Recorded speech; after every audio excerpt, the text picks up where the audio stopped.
बिस्मिल्लाहिर्रहमानिर्रहीम। अस्सलाम वालेकुम। दोस्तों, आज हम जिस बीमारी की बात करने लगे हैं ये आजकल कॉमन पाई जाती है, मर्दों में भी और औरतों में। हर उम्र के लोगों में ये बीमारी आम मिल रही है, gall bladder stone. Gall bladder stone ये किसी भी उम्र में हो सकती है। आम तौर पर ये 30 से 40 साल की उम्र में होती है। मेल फीमेल दोनों में ये बीमारी पाई जाती है, लेकिन फ़ीमेल में ज़्यादा होती है। दोस्तों, अजीब बात है कि अगर किडनी में पथरी हो तो पथरी निकाल दी जाती है और गुर्दा वहीं पे रहता है। इसके बरक्स अगर गॉल ब्लैडर में पथरी हो तो पथरी निकालने की बजाय गॉल ब्लैडर ही निकाल दिया जाता है। यानी ये अजीब बात है, सोचने की बात है कि एलोपैथी में कि अगर किडनी में पथरी हो तो स्टोन को निकाल दिया जाता है, किडनी वहीं पे रहता है। लेकिन अगर गॉल ब्लैडर में हो, गॉल ब्लैडर से स्टोन को निकालने के बजाय पूरा जो गॉल ब्लैडर है उसी को रिमूव कर दिया जाता है। दोस्तों, 9 से 11 mm की पथरी भी निकल सकती है, लेकिन ये एक सब्र आजमा काम है। अगर डॉक्टर ने आपको कोई इमरजेंसी नहीं बताई तो आप इसका आराम से इलाज करवा सकते हैं। अगर कोई ज़्यादा प्रॉब्लम नहीं हो रही, पेशेंट को कोई इमरजेंसी नहीं है, तो फिर इसका आराम से इलाज करवाएं तो ये पथरी निकल ही जाएगी। दोस्तों, गॉल ब्लैडर हमारे राइट तरफ एक थैली नुमा स्ट्रक्चर है। इसका मकसद बाइल को स्टोर करना है।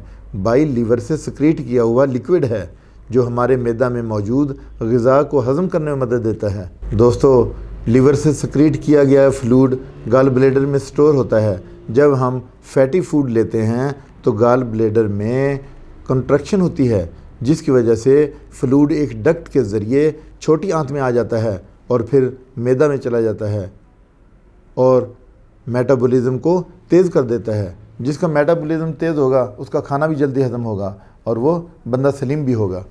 यानी गॉल ब्लैडर का मकसद बाइल को स्टोर करना है और ज़रूरत पड़ने पर वहाँ से उसे निकालना और स्मॉल इंटेस्टाइन के ज़रिए मैदा तक पहुँचाना है। दोस्तों, हम देखते हैं कि बाइल है क्या। ये एक लिक्विड है जो लिवर बनाता है और गॉल ब्लैडर में स्टोर करता है। गॉल ब्लैडर में होता क्या है? गॉल ब्लैडर में 4 चीज़ें होती हैं। एक तो पानी होता है, दूसरा प्रोटीन होती है, फैट्स होते हैं और बिलिरुबिन होती है। गॉल ब्लैडर में जो स्टोन होते हैं वो ज़्यादातर चर्बी यानी फैट्स के बने होते हैं। ये 3 किस्म के स्टोन होते हैं।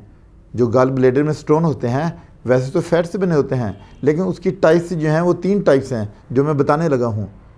पहली टाइप क्या है कि कोलेस्ट्रॉल स्टोन होता है जो 70% होता है, येलो और ग्रीन कलर का होता है।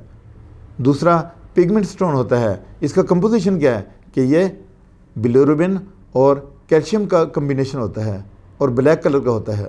फिर उसके बाद जो तीसरा है वो मिक्स स्टोन है। यानी इसमें क्या होता है कि कोलेस्ट्रॉल होता है और बिलिरुबिन होता है और कैल्शियम फास्फेट होता है। यानी इन तीनों पे मुश्तमिल होता है ये स्टोन, जिसे इसीलिए इसको मिक्स स्टोन कहा गया है। जो मिक्स स्टोन है ये 3 चीज़ों में मुश्तमिल होता है, कोलेस्ट्रॉल, बिलिरुबिन और कैल्शियम फास्फेट। आम तौर पर यह पथरी कोलेस्ट्रॉल और फैट से बनी होती है। अगर ये पथरी अपनी जगह से हरकत ना करे तो पेशेंट को कोई तकलीफ़ नहीं होती। अगर ये स्टोन अपनी जगह से हरकत करे तो मरीज़ को बहुत ज़्यादा तकलीफ़ होती है। दोस्तों, अगर कोई पथरी या स्टोन गॉल ब्लैडर से निकलकर बाइल डक्ट में फंस जाए तो लीवर से बिलिरुबिन निकलने का रास्ता बंद हो जाता है और लीवर में से बिलिरुबिन जिस्म के दूसरे हिस्सों में जाना शुरू हो जाती है। यूँ आँखों में, हाथों में, जिल्द में, पेशाब में, स्टूल में पीलिया आ जाता है। यानी उनका रंग पीला हो जाता है, जिसे हम जैंडिस कहते हैं। अगर बर वक्त इलाज ना करवाया जाए तो हेपेटाइटिस C भी हो जाता है। यानी ये जो बाइल डक्ट में अगर स्टोन फंस जाए तो बाइल डक्ट क्या है कि ये लीवर से बिलिरुबिन जो जाने का रास्ते को रोक देते ही। बाइल डक्ट में अगर पथरी आ जाए या वह स्टोन आ जाए तो फिर बिलिरुबिन का रास्ता रुक जाता है और बिलिरुबिन क्या करती है, लीवर से सिक्रीट होती है। तो क्योंकि डक्ट तो बंद है तो वो जिस्म के दूसरे हिस्सों में जाना शुरू हो जाती है, जिसकी वजह से आँखों में पीलिया आ जाता है, हाथों में पीलिया आ जाता है, आँखों में पीलिया आ जाता है, जिल्द में, पेशाब में, इवन स्टूल में भी पीलिया आ जाता है। यानी तमाम डिस्चार्जेस येलो कलर के होते हैं। ये येलो कलर बिलिरुबिन की वजह से होता है। वो जो पिगमेंट है ना, ये बिलिरुबिन की वजह से होता है, ये जो येलो कलर नज़र आता है इन चीज़ों का। दोस्तों अब हम काजेज़ जानते हैं कि काजेज़ क्या हैं। ये जो स्टोन बनता है किन लोगों में बनता है, कैसे बनता है, इसकी काजेज़ क्या हैं। बाइल में कोलेस्ट्रॉल ज़्यादा होने की वजह से स्टोन बनता है। फैटी डाइट लेने की वजह से गाल ब्लेडर में स्टोन बनता है। और बेवक्त खाने की वजह से बाइल जो कि गाल ब्लेडर में है कंट्रैक्शन नहीं होती, जिसकी वजह से स्टोन बनता है। यानी वो जो गाल ब्लेडर उसका कंट्रैक्शन होने बहुत ज़रूरी है। शुगर के मरीज़ों में और मोटे लोगों में ये स्टोन बनने के चांसेस ज़्यादा होते हैं, क्योंकि उनमें मुसलसल कब्ज़ रहती है। डाइट कम करने या फ़ौरन वज़न कम करने से भी स्टोन बनती है। ये जो हम एक्सरसाइज करते हैं ना कि मेरा एक दिन में 2 किलो वज़न कम हो जाए, इससे भी स्टोन बनती है। और ये जो हम फ़ौरन वज़न कम नहीं करना चाहिए और ना ही फ़ौरन डाइट कम करनी चाहिए। आज हम देख रहे हैं वो कीटो डाइट और पता नहीं क्या कुछ है, बिल्कुल ही खाना पीना बंद कर देते हैं और जिस्म की में एनर्जी बनना ख़त्म हो जाती है। कार्ब भी हमारे जिस्म के लिए ज़रूरी है दोस्तों। ये नहीं कि हम भूखा रह के अपना वज़न कम कर लें, तो उससे भी स्टोन बनता है गाल ब्लेडर में, ये जो हम एकदम भूखा रहते हैं। फिर दूसरा उसके बाद क्या है कि फ़ीमेल में प्रेगनेंसी के दौरान एस्ट्रोजन हार्मोन का लेवल बढ़ जाता है। इस तरह ऑयली फूड लेने वालों में गाल ब्लेडर में स्टोन बनने के चांसेस ज़्यादा होते हैं। अब हम इसके सिम्टम देख लेते हैं। गाल ब्लेडर स्टोन को साइलेंट स्टोन भी कहा गया है।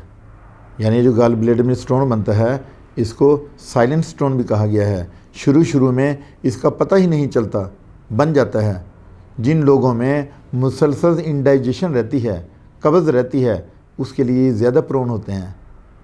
यानी इसकी वजह क्या है कि ये बनता है कि कब्ज़ का रहना और इंडाइजेशन का मुसलसल रहना, इसकी वजह से ये स्टोन बनता है। गाल ब्लेडर के मरीज़ में चुभने वाला दर्द होता है और आधे घंटे तक रहता है। जो लोग कम पानी पीते हैं ये उनमें भी ज़्यादा होता है, यानी स्टोन उनमें बनने के चांसेस ज़्यादा होते हैं। जो लोग फैटी फूड के आदी हैं उनमें भी ऐसे ही होता है, यानी उनमें भी स्टोन बनने के, गाल ब्लेडर में स्टोन बनने के चांसेस ज़्यादा होते हैं। अब हम ट्रीटमेंट देख लेते हैं कि होम्योपैथी में जो गाल ब्लेडर स्टोन है उसकी क्या ट्रीटमेंट है, कौन सी मेडिसिन है। सबसे पहली जो मेडिसिन है, टॉप की मेडिसिन, वो है चिलीडोनियम मदर टिंचर। ये गाल स्टोन की जो है ना बेहतरीन मेडिसिन है। जो गाल ब्लेडर में स्टोन बनता है उसकी चिलीडोनियम मदर टिंचर आप 15-15 कतरे लेंगे थोड़े से नीम गर्म पानी में। उसके बाद जो सेकंड मेडिसिन है वो है कार्डस मरेनस, यह भी मदर टिंचर है। इसके आप 15-15 कतरे लेंगे और ये आप थोड़े से नीम गर्म पानी में लेंगे, 2 से 3 महीने तक लेना है आपने। उसके बाद बर्बेरस वल्गरस, ये भी मदर टिंचर है। ये स्टोन की बेहतरीन मेडिसिन है। बर्बेरस वल्गैरस बेहतरीन मेडिसिन है। इसको मदर टिंचर में ज़्यादा इफ़ेक्टिव पाया गया है। इसके भी आप 15 से 20 कतरे आप ले सकते हैं थोड़े से नीम गर्म पानी में। उसके बाद एक और मेडिसिन है चुनंथस मदर टिंचर में, यह भी बेहतरीन मेडिसिन है। ये भी आप 3 टाइम ले सकते हैं। दोस्तों एक मेडिसिन रेक्विक कंपनी की भी है, R7 ड्रॉप्स। ये जो R7 ड्रॉप्स हैं ये आप 20-20 कतरे 3 टाइम्स ले सकते हैं। फिर एक और मेडिसिन है फिलतोरी जो है ये 3x में टैबलेट्स हैं। ये आप 2-2 टैबलेट 3 टाइम्स ले सकते हैं। ये बहुत ही अच्छी मेडिसिन है। जो फिलतोरी है ना, ये बहुत अच्छी मेडिसिन है। उसके बाद दोस्तों एक एप्पल साइडर विनेगर है। ये अगर खाली पेट पेशेंट को दें तो इसके भी अच्छे नतीजे हैं। ये खाली पेट आपने सुबह नीम गर्म पानी लेना है और उसमें 1 चम्मच इसका डालना है, आधा लेमन डालना है और उसके बाद आपने स्ट्रॉ के ज़रिए पीना है, क्योंकि ये दांतों को ख़राब करता है। एप्पल साइडर विनेगर मदर वालों का ये बहुत ही अच्छा जो है ना है मैदे के लिए और गाल स्टोन ब्लेडर वाले पेशेंट के लिए। ये आप 1 टाइम लेंगे खाली पेट सुबह, लेकिन डॉक्टर की कंसल्टेशन के बगैर ये नहीं लेना, क्योंकि इसको हम स्ट्रॉ के ज़रिए लेते हैं, वरना ये बहुत से मसाइल पैदा करता है। तो ये कोई भी मेडिसिन जो मैंने आपको बताई है जो सूट करती है, इनको आपने लेना है। वैसे आप इनको इकट्ठा भी कर सकते हैं मेडिसिन को। ये जो मेडिसिन है ना, चिलीडोनियम क्यू फार्म में कार्डस मरेनस मदर टिंचर है, बर्बेरस वल्गैरिस है, उसके बाद चोनंथस मदर टिंचर है, इन चारों को मिक्स करके भी आप एक मेडिसिन बना सकते हैं। कम्बिनेशन कहलाता है ये। इन चारों को मिक्स कर दें, फिर उसके बाद आप इसके 20-20 ड्रॉप 3 टाइम लें। और फिर जो R7 ड्रॉप्स हैं ये भी बहुत इफ़ेक्टिव हैं। इसके बाद फिल्टोरी जो है ये पथरी को ख़त्म करने की बहुत अच्छी मेडिसिन है। ये 3x में टैबलेट्स हैं। इसके साथ ही आपसे इजाज़त चाहता हूँ। अपना ख्याल रखिएगा। अल्लाह हाफ़िज़।